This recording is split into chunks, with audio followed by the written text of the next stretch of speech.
সোণাৰীত যুৱ ছাত্ৰ পৰিষদৰ সংবাদমেল। জুবিন গাৰ্গক ন্যায় প্ৰদানৰ দাবীত অসম জাতীয়তাবাদী যুৱ ছাত্ৰ পৰিষদৰ আন্দোলন কাৰ্যসূচী ঘোষণা। পৰিষদৰ কেন্দ্ৰীয় সভাপতি পলাশ চাংমাই আজি সোণাৰীত আয়োজন কৰা এক সংবাদমেলত পৰিষদৰ আন্দোলন কাৰ্যসূচী ঘোষণা কৰে।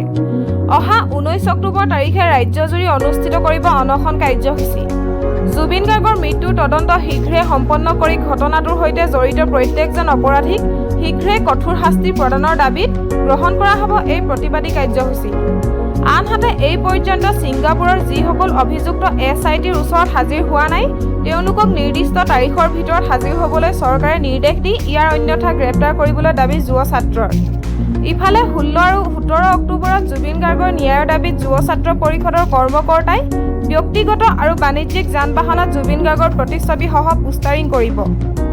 আনহাতে মুখ্যমন্ত্ৰীয়ে দীপাৱলীত ফটকা ফুটাম বুলি কোৱা বিষয়টোতে প্ৰতিক্ৰিয়া প্ৰকাশ কৰি থলুৱা আতচবাজি ব্যৱসায়ীক প্ৰয়োজনত ৰাজসাহায্য প্ৰদান কৰাৰ দাবী কৰি এইবাৰ অসমৰ ৰাইজে ফটকা নুফুটাই বুলি সদৰি কৰে যুৱ ছাত্ৰ নেতা পলাশ চাংমাই। যদি মুখ্যমন্ত্ৰীয়ে থলুৱা ব্যৱসায়ীৰ কথা চিন্তা কৰিছে তেন্তে চৰকাৰী ধনেৰে আতচবাজি ক্ৰয় কৰি সচিবালয়ৰ সন্মুখত একেলগে ফুটাবলৈ আহ্বান যুৱ ছাত্ৰ পৰিষদৰ সভাপতি পলাশ চাংমাই। চৰাইদেউৰ Ratul Gogoi report, any voice. যোৱা 19 ছেপ্টেম্বৰ তাৰিখে আমাৰ অতি মৰমৰ গানৰ শিল্পী জুবিন গাৰ্গে আমাক আটাইকে খন্দুৱাই আমাৰ মাজৰ পৰা আঁতৰি গৈছে, ইহলীলা সম্বৰণ কৰিছে। প্ৰথম অৱস্থাত সেই মৃত্যু এক দুৰ্ঘটনা বুলি আমি সকলোৱে ভাবিছিল, কিন্তু তাৰ পৰৱৰ্তী পৰ্যায়ত সেই মৃত্যু যে দুৰ্ঘটনা নাছিল, তাৰ লগত বহু ৰহস্য ঘনীভূত হৈ আছিল। পৰৱৰ্তী পৰ্যায়ত সেই কথাটো প্ৰকাশ পাইছিল আৰু জুবিন গাৰ্গৰ ন্যায় বিচাৰি প্ৰকৃতপক্ষে জুবিন গাৰ্গে কেনেধৰণে মৃত্যুবৰণ কৰিলে সেই সত্য কথাটো জানিবৰ কাৰণে আমি অসমৰ মানুহে হাপাতৰি খাব লগা হ'ল আৰু জুবিন গাৰ্গৰ ন্যায় বিচাৰি আমি সকলোৱে দাবী উত্থাপন কৰিলোঁ যে জাষ্টিছ ফৰ জুবিন গাৰ্গক ন্যায় প্ৰদান কৰিব। 19 অক্টোবৰ তাৰিখে আমাৰ মৰমৰ শিল্পীগৰাকী আমাৰ মাজৰ পৰা আঁতৰি যোৱা এমাহ হ'ব আৰু সেই দিনটোতে আমি অসম জাতীয়তাবাদী যুৱ ছাত্ৰ পৰিষদে ৰাজ্যজুৰি আমি জিলাই দিনজোৰা কাৰ্যসূচীৰে অনশন কাৰ্যসূচী পালন কৰিব খুজিছোঁ আৰু অনশনৰ অন্তত তাৰ কাষতে এক শ্ৰদ্ধাঞ্জলি অনুষ্ঠান হ'ব সন্ধিয়া। সেই শ্ৰদ্ধাঞ্জলি অনুষ্ঠানত বন্তি প্ৰজ্বলন কৰি অনশন কাৰ্যসূচী সমাপ্ত কৰা হ'ব বা অনশন ভংগ কৰা হ'ব। সেই দিনটোতে আমি জুবিন গাৰ্গৰ অনুগামী আৰু অসমৰ ৰাইজক আহ্বান জনাব খুজিছোঁ যে জুবিন গাৰ্গৰ ন্যায় প্ৰদানৰ দাবীত আমি প্ৰতিঘৰ মানুহে নিজৰ পদূলিত এগছি বন্তি জ্বলাই ফটো মাৰি নিজৰ সামাজিক মাধ্যমৰ পেজসমূহত আপলোড কৰি তাত আমি সকলোৱে লিখোঁ আহক #জাষ্টিছ ফৰ জুবিন গাৰ্গক ন্যায় প্ৰদান। তাৰ লগে লগে 16 আৰু 17 তাৰিখৰ পৰা সমগ্ৰ ৰাজ্যজুৰি আমি এখন সৰুকৈ পোষ্টাৰ বনাইছোঁ, যিখন পোষ্টাৰ আমি আমাৰ ব্যক্তিগত বাহনবিলাকত লগাই ল'ব পাৰিম আৰু অকণমান তাতকৈ ডাঙৰ এখন পোষ্টাৰ বনাইছোঁ। সেই পোষ্টাৰখন আমি বিভিন্ন ধৰণৰ আমাৰ অন্যান্য যিবিলাক কমাৰ্চিয়েল যান-বাহন আছে আমি লগাই প্ৰতিবাদ কৰিব খুজিছোঁ, দাবী জনাব খুজিছোঁ যে জুবিন গাৰ্গক ন্যায় প্ৰদান কৰক। তেনেধৰণৰ পোষ্টাৰ সমগ্ৰ ৰাজ্যজুৰি 10 লাখ আমি বিতৰণ কৰিবৰ কাৰণে ব্যৱস্থা গ্ৰহণ কৰিছোঁ। গতিকে আমি সকলো মানুহে নিজৰ ব্যক্তিগত বাহনত আৰু কমাৰ্চিয়েল বাহনসমূহত সেই পোষ্টাৰখন লগাই, য'ত পোষ্টাৰখনত জুবিন গাৰ্গৰ ফটো থাকিব আৰু তলত লিখা থাকিব যে জাষ্টিছ ফৰ জুবিন গাৰ্গ জুবিন গাৰ্গক ন্যায় প্ৰদান কৰক। আমি প্ৰত্যেক মানুহকে সেই পোষ্টাৰখন দিম। আশা কৰিছোঁ নিজৰ বাহনসমূহত লগাই আপোনালোকে জুবিন গাৰ্গৰ ন্যায় বিচাৰি দাবী উত্থাপন কৰিব। মৰমৰ শিল্পীজনৰ মৃত্যুৰ পিছত এনেধৰণে ন্যায় বিচাৰি আমি হাবাথুৰি খাব লগাটো অত্যন্ত মই ভাবোঁ দুৰ্ভাগ্যজনক। কাৰণ জীয়াই থকাৰ সময়ত চৰকাৰে যেনেধৰণে জুবিন গাৰ্গক সন্মান দিব লাগিছিল সেই সন্মান কেতিয়াও নিদিলে। জীয়াই থকা দিনসমূহত জুবিন গাৰ্গে যেনেধৰণে ভাল ভাল কৰা কামবিলাকৰ বিষয়ে আলোচনা হ'ব লাগিছিল, তেওঁ সৃষ্টিৰাজিৰ বিষয়ে আলোচনা হ'ব লাগিছিল, ঠিক তেনেধৰণে নহ'ল।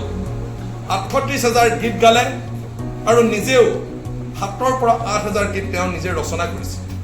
তেওঁ নিজে ৰচনা কৰা ৮,০০০ গীতৰ যদি ৮,০০০ পৃষ্ঠা হয় তেনেহ'লে কিমানখন কিতাপ তেওঁ ৰচনা কৰি থৈ গ'ল, কিমানখন কিতাপ লিখি থৈ গ'ল। সাধাৰণতে আমাৰ যিবিলাক সাহিত্যিক আছে, একাংশ সাহিত্যিক 5খন কিতাপ লিখি সাহিত্যিক পেঞ্চন হ'ব খোজে, সাহিত্য সভাৰ সভাপতি হ'ব খোজে, মানে সেইটো ক্ৰাইটেৰিয়া 5খন কিতাপ থাকিব লাগিব। তেনেহ'লে ৮,০০০ কবিতা লিখা মানুহজনে, ৮,০০০ গীত লিখা মানুহজনে কিমানখন কিতাপ লিখি থৈ গ'ল। এখন কিতাপত যদি 100 পৃষ্ঠাকৈও থাকে 800খন কিতাপ লিখি থৈ গ'ল। গানসমূহৰ জৰিয়তে কবিতা, চিনেমা, অন্যান্য তেওঁৰ যিবিলাক প্ৰতিভা, সেই প্ৰতিভাবিলাকৰ বিষয়ে যদি আলোচনা কৰিবলৈ যাওঁ তেনেহ'লে আৰু কেইবা হাজাৰ পৃষ্ঠাৰো এখন কিতাপ। গতিকে দুৰ্ভাগ্যজনকভাৱে জীৱিত অৱস্থাত আমাৰ যিসকল অসমৰ ইণ্টেলেকচুৱেল মানুহ আছিল, সেই ইণ্টেলেকচুৱেল মানুহবিলাকে জুবিন গাৰ্গৰ এই ভাল ভাল কামবিলাকৰ বিষয়ে যেনেধৰণে আলোচনা কৰিব লাগিছিল নকৰিলে। বৰঞ্চ কেতিয়াবা যিবিলাক কথা আমি ঘৰুৱাভাৱে কেতিয়াবা হয়তো বন্ধু বান্ধৱৰ মাজত লগ পালে কৈ দিওঁ, তেনেকুৱা কথা দুটা এটা জুবিন গাৰ্গে ৰাজহুৱাভাৱে কয়। সেই কথাবিলাকক লৈ পেলাই কেনেধৰণে সেই সময়ত তেওঁক সমালোচনা কৰা হৈছে। কিন্তু জুবিন গাৰ্গৰ যিবিলাক ভাল ভাল কাম, এজন জ্যেষ্ঠ সাংবাদিকক এটা সাক্ষাৎকাৰ দিছিল সেই সময়তে, ভূপেন হাজৰিকাৰ ওপৰত যিমানবিলাক মানুহে এই পৰ্যন্তলৈকে সাক্ষাৎকাৰ দিছে, ইণ্টাৰভিউ দিছে, মই ভাবোঁ জুবিন গাৰ্গে কোৱা কথাকেইটা আটাইতকৈ শ্ৰেষ্ঠ, তাতকৈ আৰু ভাল কথা, তাতকৈ আৰু ভালদৰে বিশ্লেষণ কোনেও ডক্টৰ ভূপেন হাজৰিকাৰ বিষয়ে ক'ব পৰা নাই। মোৰ নিজৰ ফেচবুক পেজতো মই শ্বেয়াৰ কৰি থৈছোঁ, আপোনালোকে চাব পাৰে। সততে জুবিন গাৰ্গক যিবিলাক মানুহে তুচ্ছ তাচ্ছিল্য কৰিছিল, সেই মানুহবিলাকে হয়তো ভূপেন হাজৰিকাৰ বিষয়ে ইমান ভালদৰে ক'ব পৰা নাছিল। কাৰণ ভূপেন হাজৰিকা কেনেধৰণে কিয় বিশ্বত হৈছিল, বিশ্ববিখ্যাত হৈছিল, তেওঁ বিশ্ববিখ্যাত শিল্পী বুলি কিয় কোৱা হৈছিল, সেই আটাইবিলাক কথা তেওঁ বিশ্লেষণ কৰি গৈছিল। গতিকে তেনে এগৰাকী ব্যক্তিক আমি জাষ্টিচ বিচৰাটো অত্যন্ত দুৰ্ভাগ্যজনক। জাষ্টিচ বিচাৰি হাবাথুৰি খোৱাবলগীয়া। এতিয়াতো আকৌ নতুন নতুন ঘটনা ওলাই আছে। তেওঁ মৃত্যুৰ পূৰ্বে মূৰত আঘাত পাইছিল। যদি মৃত্যুৰ পূৰ্বে মূৰত আঘাত পাইছিল তেনেহ'লে কিয় সিদ্ধাৰ্থ শৰ্মা, শেখৰজ্যোতি গোস্বামী, শ্যামকানু মহন্ত যিবিলাক মানুহ ছিংগাপুৰত আছিল, সেই মানুহবিলাকে গৰিমা গাৰ্গক কথাটো নজনালে। গৰিমা গাৰ্গেতো জনা নাছিল যে তেওঁৰ মূৰত আঘাত পাইছিল। গতিকে সেই আঘাত কেনেধৰণে পালে, কোনোবাই প্ৰহাৰ কৰিলে নে কেনেধৰণে সেই আঘাত পালে, সেই কথা বতৰাবিলাক নতুনকৈ আকৌ আমি শুনি আছোঁ। গতিকে এই গোটেই বিষয়টো অত্যন্ত জটিলৰ পৰা জটিললৈ গৈ আছে। তাৰ লগে লগে শাসক পক্ষটোৱে জুবিন গাৰ্গৰ ভাল ভাল কামবিলাকৰ ওপৰত কথা নকৈ তেওঁৰ বিৰুদ্ধে বিভিন্ন ধৰণৰ অপপ্ৰচাৰ কৰিব খুজিছে। আমি দেখিছোঁ যে CID কাৰ্যালয়ত যিবিলাক অভিযুক্তই CID জেৰাৰ সময়ত যিবিলাক কথা কৈছে, সেই কথাবিলাক আকৌ বাহিৰত আলোচনা কৰা হৈছে। সেইটো এটা মই ভাবোঁ বেআইনী কথা। কাৰণ তদন্তকাৰী সংস্থাৰ কথাবিলাক বাহিৰলৈ কেনেধৰণে আহিছে, সেইটো আচলতে কৌশল কৰি পেলাই উলিয়াই দিয়া হৈছে নেকি, যাতে জুবিন গাৰ্গক জাষ্টিচ বিচৰা মানুহখিনিয়ে ক'ৰবাত নহয় ক'ৰবাত মতিভ্ৰম হয়।